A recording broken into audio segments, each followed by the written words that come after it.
do you get into the car so late in the process and manage to pull off what you did this year?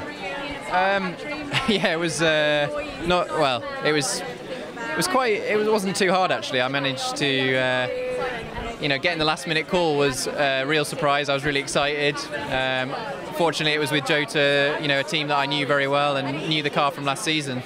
And fortunately, I'd done a lot of work in the simulator with McLaren in terms of just testing and development, which keeps me very sharp. So, I always feel like I'm ready to go should an opportunity arise. And I'd prepared as well as I could for Le Mans anyway. So it was hard the week before not being mentally. It was hard not being there at the start of the week, and it was a real rush to make it there. I had to gather all my stuff together on Wednesday evening and rush to the airport to get a flight out on the Thursday morning, and then we still had a seat fit to do to make sure so I could fit in the car with Harry and Simon, and still had to go through the plan for the race. And yeah, it was a whirlwind of a few days, a really exciting few days, and just a bit surreal in the end, obviously, because it was such a rush to get ready for the race. Normally you have the whole week to prepare, and I only had one day, really. So it was, yeah, a surreal experience to actually win the race and to be standing on top step of the podium, which was a phenomenal experience and certainly one of the best experiences of my life. Which then brings the question: where do you go from there?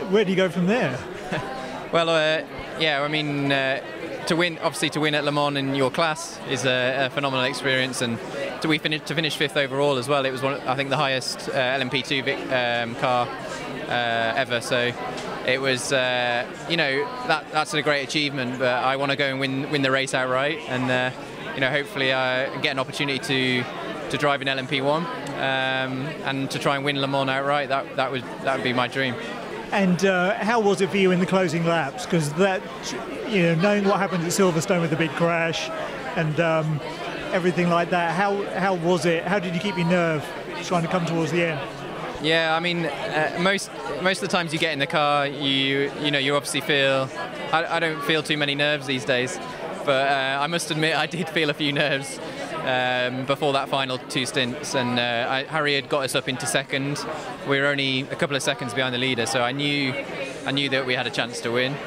I knew it was down to me, and fortunately, I've been racing since I was 8 years old in karts, so it's now my 19th year of racing, and the experience over that time has taught me a lot. And I've won championships, won big races, won in Monaco, so I think those experiences meant that I could control the nerves, and it actually made me very, very focused for those last few stints. And I think that last stint before the final pit stop was my best stint of the race, and we managed to jump the TDS car and get into the lead by 1 second. So it was very close, and yeah, I knew it was going to be close, so I was pushing as hard as I could. And once I got in the lead, I knew that I could win, and I knew I could control the race from there. And really, yeah, it was tough. I extended the lead to 20 seconds, but at that point I just wanted to bring the car home, and the last kind of few laps were very emotional. I knew that I was kind of driving to a victory at Le Mans, and I knew that the whole team were there watching, and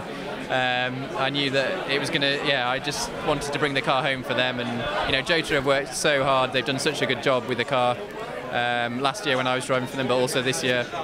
And I just really thought, Harry and Simon all deserved this win, and I just was the very fortunate one that was able to be in those last stint and to cross the line. Thank you very much indeed. Enjoy the premiere tonight. Thank you. Ladies and gentlemen, you're watching Hey You Guys! Hey You Guys, huh? Hey You Guys. Is that from the Goonies? It is indeed, yeah. Nice. Hey!